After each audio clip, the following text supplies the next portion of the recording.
My name is Jason Whittington. I'm a continuous delivery architect at Equifax Workforce Solutions in St. Louis.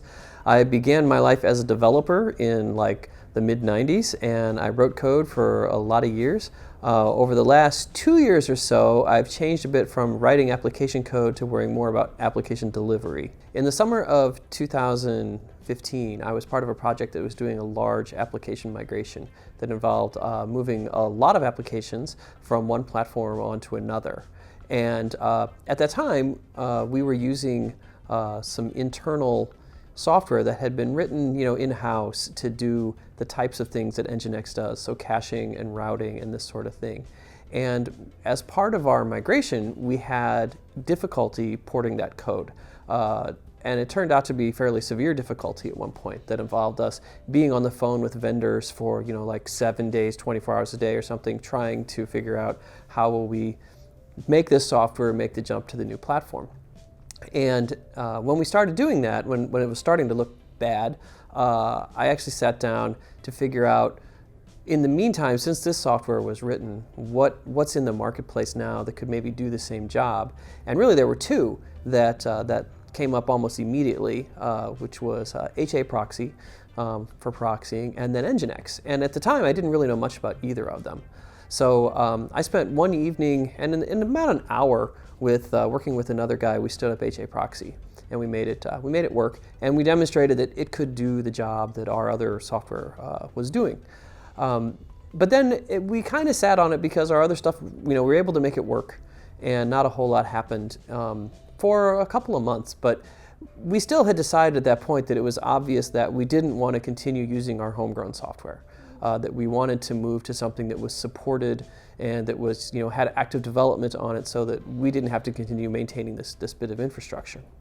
So it was a couple months later that I sat down to look at NGINX, because I had heard good things about that one as well. And what I found was NGINX had a lot going for it over HA proxy for what we needed. The first was it was just frankly easier to use. It was easier to set up, so I was able to get NGINX running and doing basic stuff pretty quickly.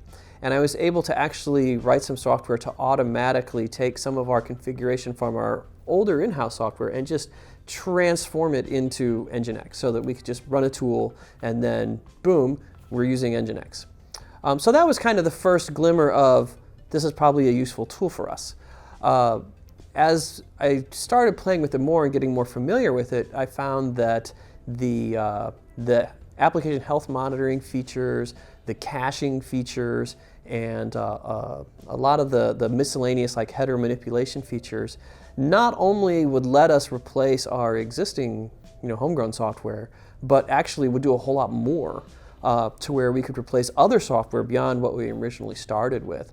So it kind of mushroomed from that point, where we realized that we're not just getting rid of this one bit of software, this bit of middleware that was giving us difficulties, but we're actually kind of looking at a new platform that we could deploy to.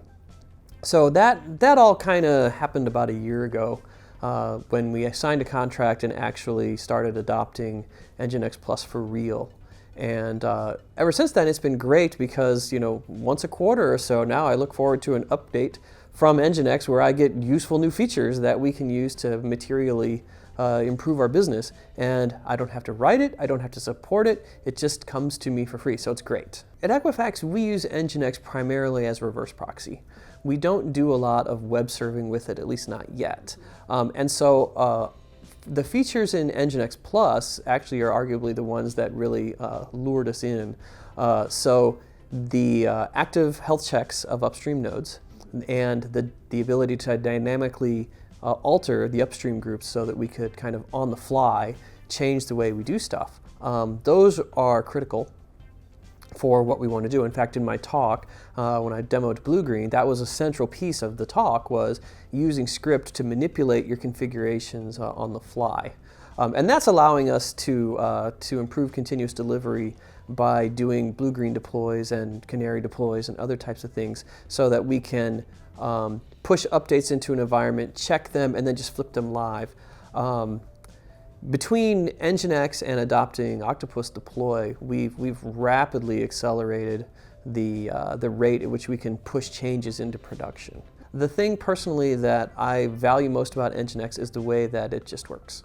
That I install it and it runs, and I have yet to have like a multi-hour conversation with NGINX support trying to figure out why my software is down, right? And if there's any one thing that I hope that continues, it's that that's the case, right? I have come to really trust NGINX as a platform that's not going to let me down.